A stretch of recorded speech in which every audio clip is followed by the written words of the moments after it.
आप सबका बहुत बहुत स्वागत है परम सत्य शाश्वत सत्य शिवत्व के चैनल, जहां एकमात्र सत्य और प्रमाणित चीज़ें आपको मिलता है, जो पूर्ण पुख्ता प्रमाणित होता है, जिसे विज्ञान भी स्वीकार करता है।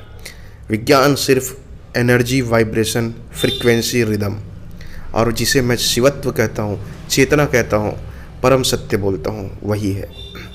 तो आज मैं बताऊँगा आपको एक अनमोल और बहुत ही अनमोल चीज़। यूँ समझिए, अगर इसे आपने पाने की कोशिश भी किया तो आपके जीवन में चमत्कार होना शुरू हो जाएगा। क्योंकि मुक्ति जो है, मुक्ति अर्थात मोक्ष, मानव जीवन का अंतिम और चरम पड़ाव है। इसके आगे कुछ भी नहीं है, यही सबसे आखिरी स्टेज है। जैसे एक बच्चा पैदा होता है तो उसके लिए एक जीवन में निर्धारित होता है, पढ़ाई लिखाई करना है और नौकरी करना है, फिर बच्चे पैदा करना है, घर बनाना है, उसके बाद बच्चों की शादी करना है, फिर ख़त्म। ये मानव जीवन है। लेकिन जो जीवात्मा है, जिन्होंने जन्म और मृत्यु के बीच में अपने आप को बांधा है, उसके लिए सर्वोपरि चीज़ है मुक्ति, मोक्ष।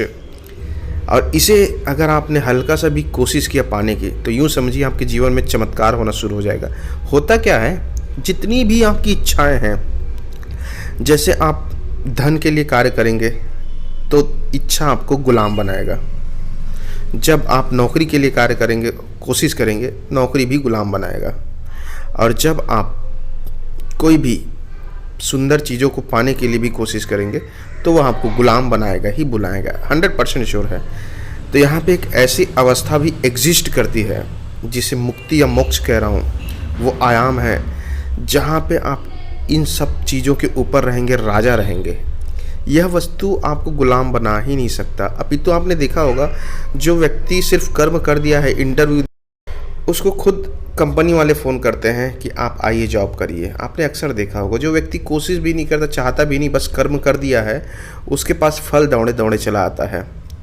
यह होता है मोक्ष की अवस्था, जहाँ पे आपने कर्म तो किया लेकिन फल से पूर्ण रूप से अपने आप को डिटैच कर दिया है, वैराग्य कर दिया है। तो वहाँ पे फल आपके पीछे पीछे दौड़े चला आएगा।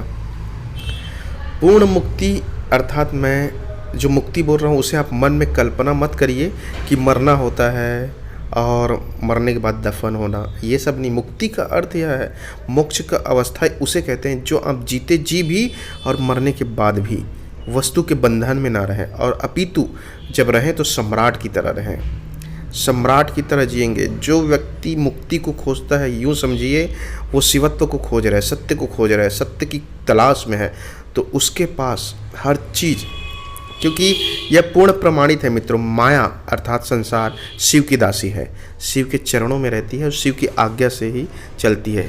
माया जो है शिव के गुलाम है, और आप शिव को, मुक्ति को खोज रहे हैं, सत्य को खोज रहे हैं। तो यूँ समझिए शिवत्व के अधीन इस संसार का ऐसा कोई भी चीज़ नहीं हो। मुक्ति अर्थात जिसने मोक्ष के लिए कमर कस लिया, उस व्यक्ति के पास इस संसार का ऐसा कोई चीज़ नहीं हो।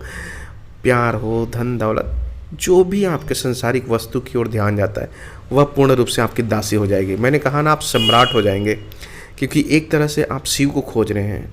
शिव को खोजने वाला उसी के समान बन जाता है। तो उसी तरह से आप शिवत्व को प्राप्त कर लेंगे। और मुक्ति, मोक्ष, मोक्ष का अर्थ पहले यूँ समझिए कि मोक्ष में सबसे पहले बाधा कौन है।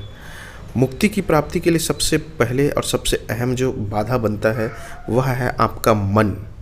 मन ही आपको संसार से बांधे रखता है, मन ही आपको वस्तु के साथ अटैच रखता है, वैराग्य को उत्पन्न होने नहीं देता। और वैराग्य का मतलब यूँ मत समझ लेना आप हिमालय में जाके तपस्या करें। वैराग्य का वास्तविक अर्थ यह है कि आपके घर में कोई सब्जी है, मान लो जो आपके घर में अचार है, लेकिन आपका मन अचार को त्याग दिया है, तो वह है वास्तविक। अब जिसके घर में अचार ही नहीं है, वो बोलेगा कि मैं अचार को नहीं खाता हूँ, तो वह मुक्ति या त्याग वाली अवस्था नहीं है। आपके पास है वह वस्तु, तब आपने उसे त्यागा है, तब आप उससे ऊपर उठेंगे। किसी भी वस्तु से भागना नहीं है आपको, न ही प्यार से, न ही पैसे से, न ही घर परिवार से, उससे ऊपर उठना है।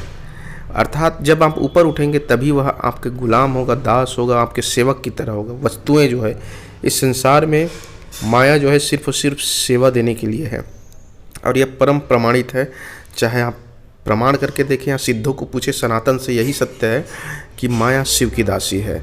शिव के आगे कोई भी नहीं टिक सकता। तो खोज सिर्फ एक ही चीज़ को करो, सत्य की, मुक्ति की। आप खुद ब खुद सम्राट, फिर तो कुछ करने की ज़रूरत ही नहीं है।